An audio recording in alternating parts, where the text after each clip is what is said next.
மதுரை மாசம்னாவே தமிழ்நாட்டில் தேர் திருவிழா தான். அதுவும் மதுரைக்காரங்களுக்கு கொண்டாட்டம். மதுரை மீனாட்சி அம்மனுக்கும் சுந்தரேஸ்வரர் திருக்கல்யாணம், அழகர் ஆற்றுல இறங்குற திருவிழான்னு ஊர் பூரா 15 நாளாக சும்மா மிரட்டி விட்டுருவாங்க.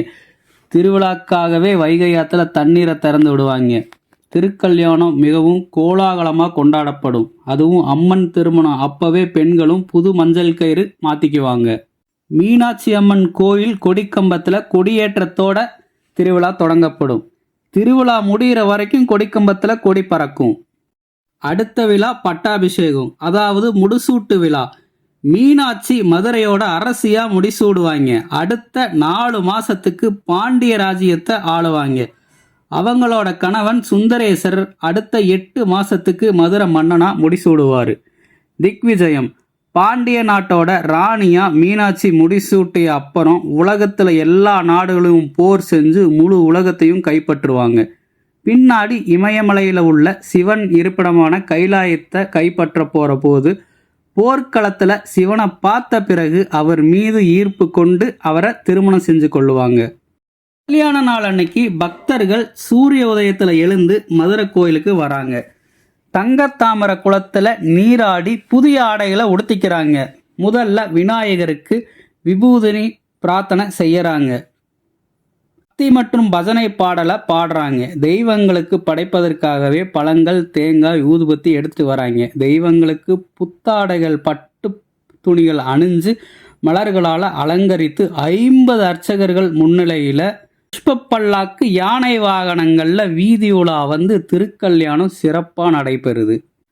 நம்ம சேனலில் திருக்கல்யாணத்தை எக்ஸ்க்ளூசிவாக பார்க்கலாம் வாங்க மக்களே.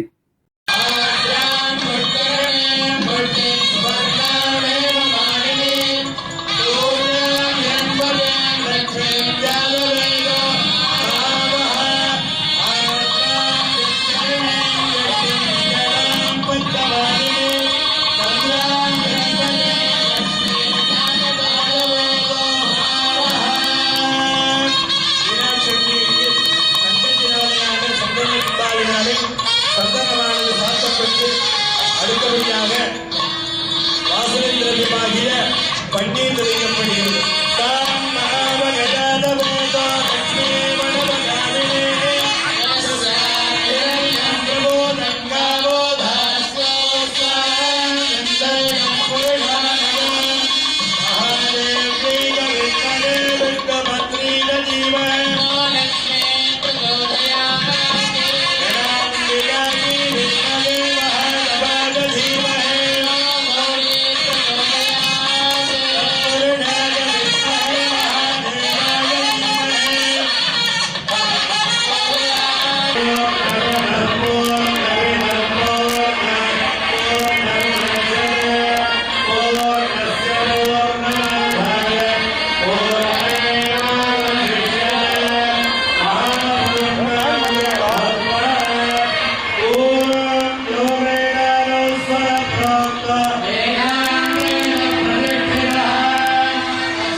வரலாறு சிறப்புமிக்க நிகழ்வுகளை பார்க்க சாம்ராட் ஆன்மீக சேனலை ஃபாலோ பண்ணுங்க. உலகம் முழுக்க கொண்டு சேருங்க. நன்றி மக்களே.